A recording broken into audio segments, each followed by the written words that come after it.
Seam నెత్తురు మనకి ఉందో లేదో మనం తేల్చుకోవాల్సిన సందర్భం.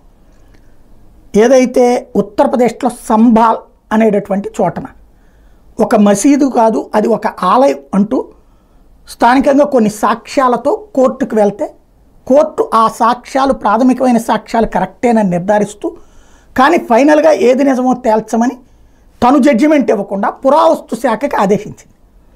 ఆ పురావస్తు శాఖ అక్కడ సర్వే చేయడానికి వీలు లేదంటూ అడ్డం తిరిగినటువంటి వాళ్ళు కోర్టుకు వెళ్ళారు.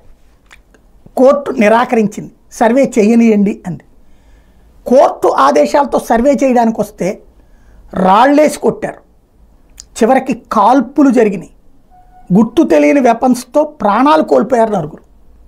దీంట్లో గోద్రా తరహాలోనే హిందువులు చచ్చిపోయారు, హిందువుల మీద దాడి జరిగింది, హిందువుల ఆలయం కూర్చబడి ఆ పైన అంతకుముందు కట్టబడింది అన్నటువంటి దాని మీద చట్టపరంగా పోరాడుతుంటే అలాంటి వాళ్ళని చంపేసినటువంటి వాళ్ళకి మద్దతుగా పార్లమెంట్లో నిన్న కాంగ్రెస్ పార్టీ, సమాజ్వాదీ పార్టీ గెలిపి వాకౌట్ చేశారు.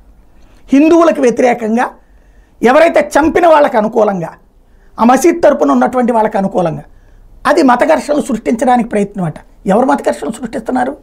హిందువులా ముస్లింలా అక్కడ జరిగింది అంటే వాస్తవాన్ని అవాస్తవంగా చిత్రీకరిస్తూ, ఆనాడు గోద్రాలో ఎట్లయితే జరిగింది హిందువుల్ని చంపేస్తే దానికి హిందువులు రియాక్ట్ అయితే దాన్ని మత ఘర్షణలను సృష్టించారు.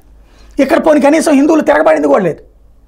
అయినా సరే దాంట్లో చంపిన వాళ్ళకి మద్దతుగా, చచ్చిపోయిన వాళ్ళకి వ్యతిరేకంగా వాకౌట్ చేశారంటే అసలు ఎక్కడికి పోతున్నాం మనం?